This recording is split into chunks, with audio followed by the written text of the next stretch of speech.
Nahulog sa balon na may lalim na mahigit 70 talampakan ng isang lalaki sa Mariveles, Bataan.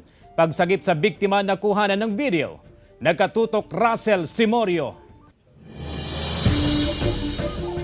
Nakuhanan ng video ang bayanihan ng ilang kalalakihang ito para masagip ang 44 anyo sa si Noe Cayuban na nahulog sa balon sa Sitio Manggahan, Barangay Alas Asin, Mariveles, Bataan.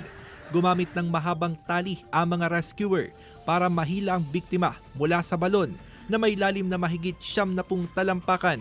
Matapos ang 4 na oras, matagumpay na nasagip ang biktima pero nangihina ang biktima kaya dinala sa ospital. Buhay naman po yung nahulog. Medyo nakainom daw po kasi lasing nung time po na yun. Umulan po rito sa Mariveles na yun.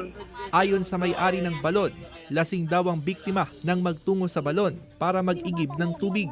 Una umanong nahulog sa balon ang gamit na pansalok ng tubig pero nadulas ang biktima kaya nahulog sa balon.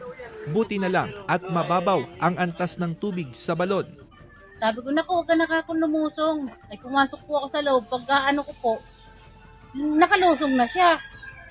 Tapos nagulat po ako nang may kumalampag. Yun, pagtingin ko, andun na nga siya sa baba. Malalim po talaga. Ayon sa MDRRMO, nasa maayos ng kalagayan ng biktima.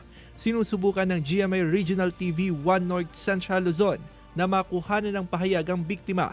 Samantala, nakipag-ugnayan na ang LGU sa Barangay Council para magsagawa ng security measure sa lugar upang maiwasan ang kahalintulad na insidente. Pinasecure po namin yung balon mismo dun po sa may-ari.